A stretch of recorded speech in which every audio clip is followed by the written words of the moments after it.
How's it going, everybody? Must be chilly in the building. It is. Yeah. It's good to see you guys. Changing right after this. All right. Well, Adam and I, we talked a lot about the weight of this week, and it's nothing compared to, honestly, what a player feels. But we bring this up because it was also really cool to hear how many players so want to be here. And so that's like one of the cool things that you realize when you're going through this process. And so you balance the hard week and then also how thrilling it is to see this puzzle start to come together. And that absolutely brings a new level of excitement for Adam and I, and we both feel that. So it's a hard day yesterday and a cool day today to see all the work and the puzzle starting to come together seamlessly with a lot of players and a lot of work that goes into that. So I really tip my hat to Adam and his staff. They have absolutely, dug in, and it's been really cool to see. Yeah, I'll just add on to that. You said it. It's the hardest day of the year, and first time doing it in this chair, and it's even harder. But the good thing is, these guys are all competitors, and they all took it hard. But a lot of them wanted to be back here, and we couldn't be more thrilled to have them. And we're ready to go. We got our team, and I think obviously there's going to be, not the final 53. I know you guys hit on that. It's the initial 53, and there's still going to be moves that we make, but we're thrilled with the guys we have here and can't wait to go to battle with them. So with that, go ahead and throw some questions at us. So another move just came out with John going to the Saints. If you can discuss that, but also Ridgeway. Really? Yeah. What? No. Got to have a little fun. That's a stressful day. Yes. But even if it's that move, but also, did you anticipate maybe more moves with the waiver wire? You guys talked a lot about that number 2 claim in the order. Did you anticipate maybe more than that? Are you a little surprised that maybe there wasn't more off of that? Yeah, I think what I think that's reflective of, John, is more. One, I want to thank our pro staff, our pro scouting staff. They scoured preseason tape for hours and hours and hours, and really got together and gave us a lot of really good candidates to bring in and to bring up, and made tapes, had our coaches watch them and all that. But in the end, I think it really speaks to the guys we have in this building, and looking through the waiver wire and being really happy with the guys that we have. And we thought, you compare them to the guys that you have and the guys that are out there, and we thought, the guys that we have in the building we're really happy with. So at this point, we didn't make any waiver claims, and we had the number 2 waiver claim. We still have the number 2 waiver claim, and we'll have that for the first 3 weeks at least, and hopefully no longer than that. And we'll keep doing that until we're always going to do what's best for the team and how to make our team better. So we didn't see that in this round, but it could be today, it could be tomorrow, it could be weeks from now. So. And then John. Oh, with Ridgeway. I'm sorry, what was the question? Just trading into the Saints, and why? I guess why. Yeah, I think with a guy like John, he did a really good job, and you guys saw how good he did on Sunday night too, and so with that, there's a lot of interest in him, and you look at your team and you look at who you have in the building and compare it to what teams are offering, and we thought, it's a really good opportunity for him to go somewhere and play a little bit more than he probably would have played here, and a scheme that probably fits him a little bit more. And so we were in constant contact with his agent, and John, to his credit, probably there's some things swirling around the last few days. He went out there and put some of his best tape out there, and really battled for us out here all off season, all summer, all training camp. So we wish the best for him, and I know he's going to go and have a really good year in New Orleans. And one thing I'm curious about too, you guys, this is your first year here, but you guys have both been around. But I'm curious, what lessons you've learned along the way that maybe you can apply to building a roster at a new place like this. It's for both of us, or just for me? Yeah. I think there's a lot, John, and I think the first part, is the team. There's one thing about collecting talent. There's another thing about developing the team. I think one of the things I admire about Adam is he has a fully, strong grasp of that, of the team concept, and finding the best pieces that fit together. And that's our job, to help feature certain players, what they can do, what roles we put them in. And so that, to me, is kind of the secret sauce of it, and one that, didn't take long to visit with Adam about, that he had, the same strong feelings about something like that as well. Yeah, I think you said it. That was the first personnel manual I ever had, John, was Patriots, and it says we're not collecting talent, we're building a team, and that's what we're trying to do here too, and that rings true, 20-something years later. And I think we're going to keep getting better at it. The more we're around each other, the more that our scouting staff knows what they're looking for on the field, offensively and defensively. We're going to get better and better and better, and we're already on our way to that, probably faster than I thought we would be, and really excited for what's to come in the future. Hey, Adam, sort of along those lines in terms of the roster building, you've been pretty disciplined from the start. You didn't sign you signed a lot of guys in free agency, but not a lot of splashy contracts, didn't make trades in the draft in terms of giving up picks. A lot of fans, of course, want those bigger moves. There might even be a player on your former team they were interested in. What would you say to people about that discipline versus trying to make those bigger moves? How do you kind of explain your philosophy now that we're all the way kind of through this? Yeah, I think it really just goes back to one core philosophy: is you always want to do what's best for the team, and that's for the short and long term. And so every decision we make is going to be with that in mind, and we're going to talk about it. And there's going to be a lot of different things that come across our desks, and we sit down and we talk about it. And do we think this is the right move for us right now and for the future? And so each time, each individual decision is going to be the same thought process: is this the best for our team, and that's going to drive our decision making. And then for both of you, in terms of the roster, sort of along the same lines, Dan, you mentioned this the other day with the 2 undrafted free agents, how they sort of maybe epitomize the mindset that you guys are trying to accomplish. How do you think, how much was that the ultimate goal to obviously want talent, but to build that mindset, build an identity, even maybe above worrying about talent in the moment? I think you're on the right track, Ben, that you better have an identity and know what you're going to be about and how you get down, because if you don't, you'll just kind of hodgepodge it around. And so I think you see us play, you've got a glimpse so far of speed, of physicality, of going to finish. And so those are some of the traits that we admire about a lot of the players on this 70-man roster. And the more we do it, the stronger it's going to get. But that is a really important piece of it. Dan, have you had a chance to talk with the initial 53 and just the fact that they are in that locker room together now? And if so, could you share what you said? Yeah, to them? we had a team meeting today, for the first time, and it's that connection together. I would say they've connected really strongly, Chick, which doesn't always happen right away. But to see a lot of these guys as teammates, what they want to be about, the standard they've set for one another, I think that's one of the really coolest parts when you look back and you watch. And I felt that Sunday night. Adam and I were both after the game, just seeing the energy for the players, after a score, after a big play, the sideline, kind of going crazy for some people.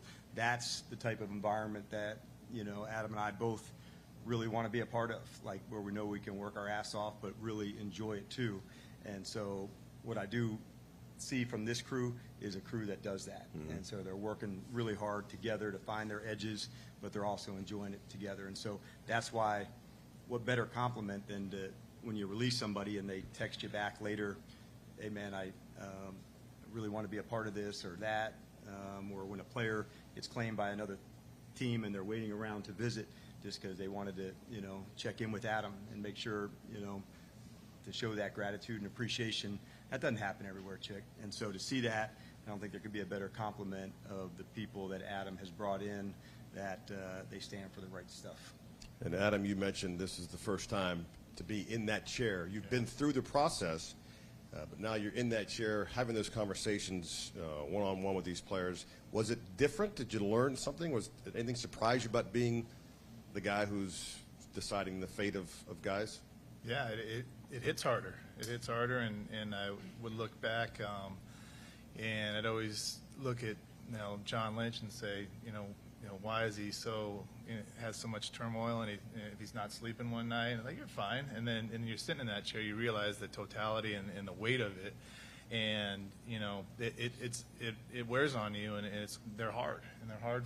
These are guys that you see out here every day, and they're working their tails off, and they're going for it. And so when you're having those conversations, you understand how much it means to them and how much it means to you. And you want to keep every one of them because they're all worthy of being there, but you can only keep 53 and another 17. So I now understand how hard that is and how much it weighs on you, and it's tough. Yeah.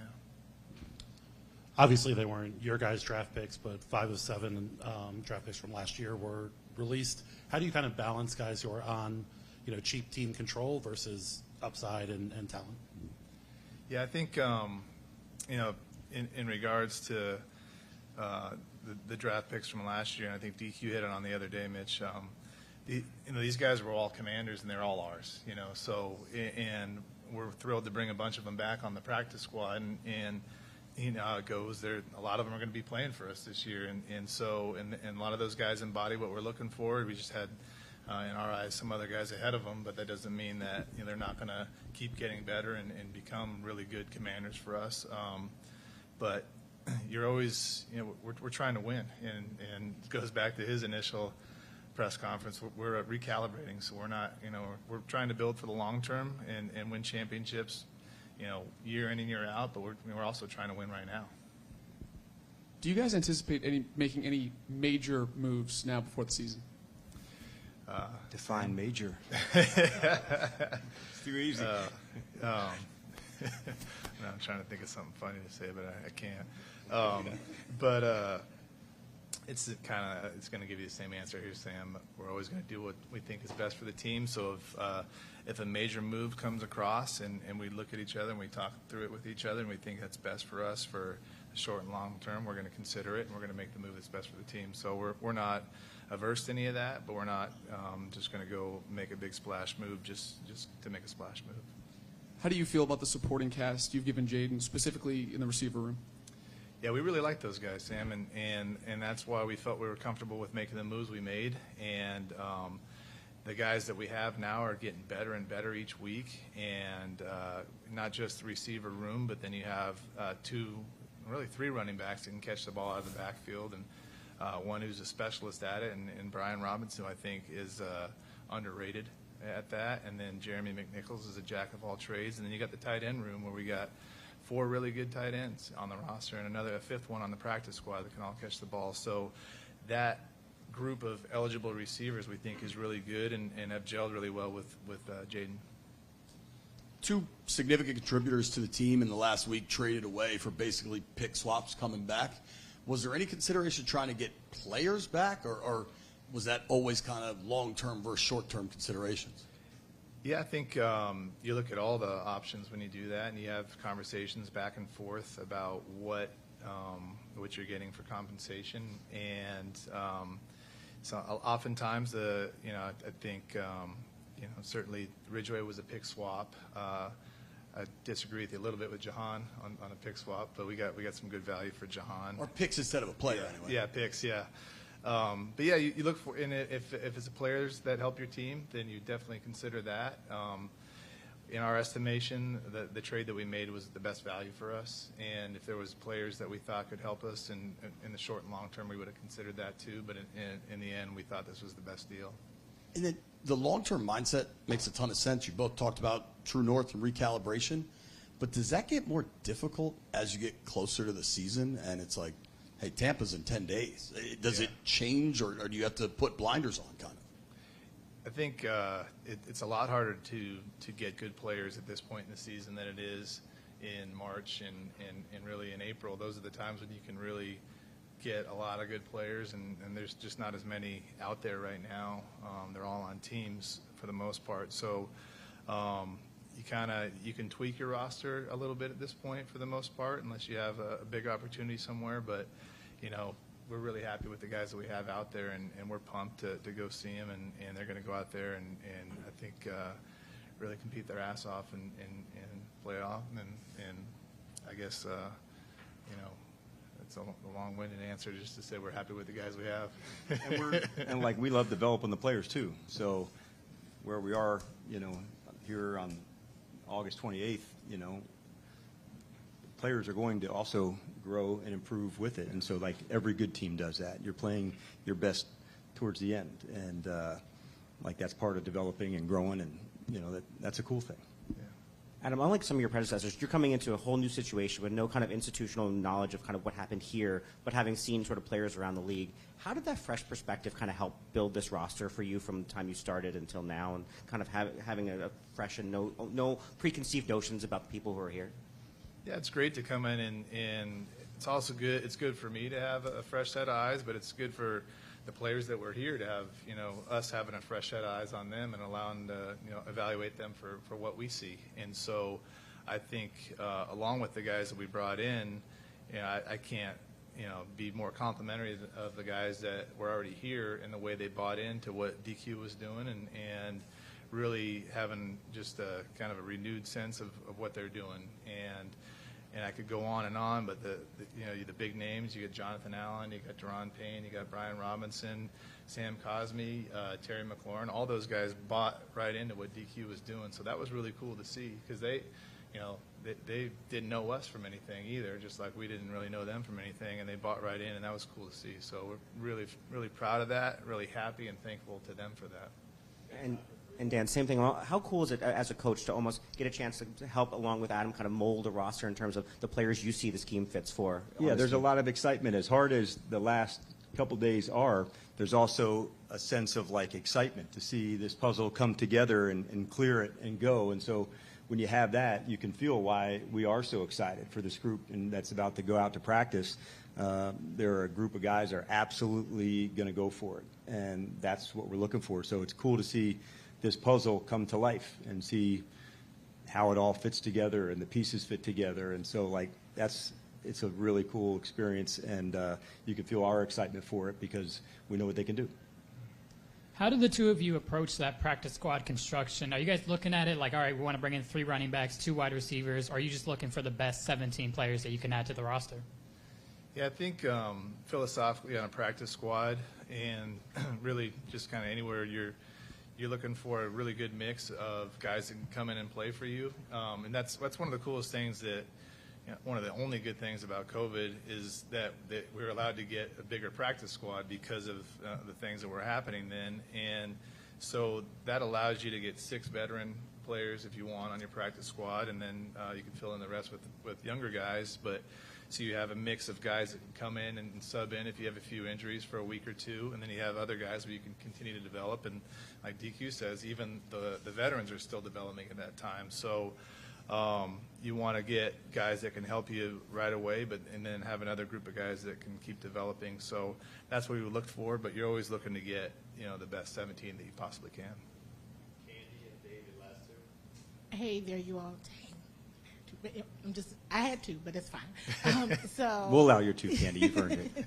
no, I'll just Always overruling Sean. Yes, I'm always overruling Sean. So easy to do. Anybody else want 2 more? So you all have mentioned recalibrating as well as win now. So what does that look like from a season perspective? Do you look at the season of hey, we're definitely trying to make the playoffs. Let's try to get at least 10 wins at 7. What does it look like? Just for you all's perspective right now in current state, what does that look like for you all? Yeah, I think I can answer that one first, and I'll kick it over to Adam. The win now is not way down the line. It's not this, the end of the season, and I get that's what a lot of people want to do. But I think we'll miss everything if we do that and look to what's down the line as opposed to how do we just go and keep attacking it, keep getting better. It's our division, all of that. And so if we do what we're capable of doing and play the way that we want to play, we'll be really proud of those results. But to say where it's going to be so far down the line, not interested in that. Just want to see how good we can get and then do it again and do it again. And if we do those over and over, there'll be some really cool things that'll come from that.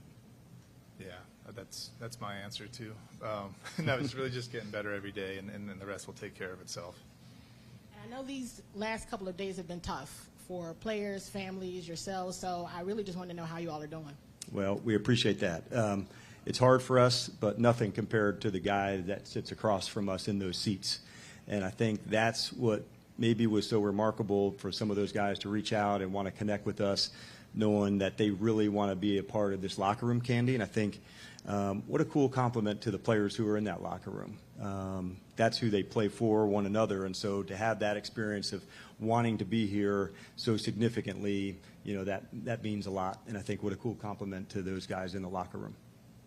I'd agree. It is hard for us, but it's definitely harder for the players. But it's hard for everybody in the building because you develop relationships with all these guys, and I commend everybody in the building for handling it with class. Everybody who was part of the operation, because there's a lot of people involved in that, from support staff to coaches, and really everybody in terms of getting all that handled in a first-class manner. And we appreciate the players the most for handling it in a first-class manner and handling it the way they did, and appreciate everything they've done out there, and a lot of them what they'll continue to do out there. Good afternoon, gentlemen. Good afternoon. How much did the NFLPA declining the option to have the emergency quarterback come off the practice squad impact your decision to keep 3 quarterbacks on the active roster? You want me to take it? Sure. Not a lot. Not a lot. I think as you look at it, we thought Jeff did a really good job throughout. Got better and better and better throughout training camp, or throughout the off season and training camp. And we thought, at that point when we were making those decisions, that Jeff earned a spot on the 53. So we have Jaden and Marcus, and then the third spot was open, and Jeff went and took it. So. I'm proud of him and proud of the way he played, and I think he earned it. It's a really cool quarterback room here, David. The coaching, their connection together, and to see these 4 guys working together and in support of it, all that goes into it. It was by design that we were going to be heavy into that space from a coaching point of view, and to see that transfer into the players and the belief in them, it's been all we'd hoped it would be. All right, you guys have a good one. Thank you. Hydrate. Thanks, guys. Yeah. Whew. Jeez. Yes. Coke Zero, brown liquor.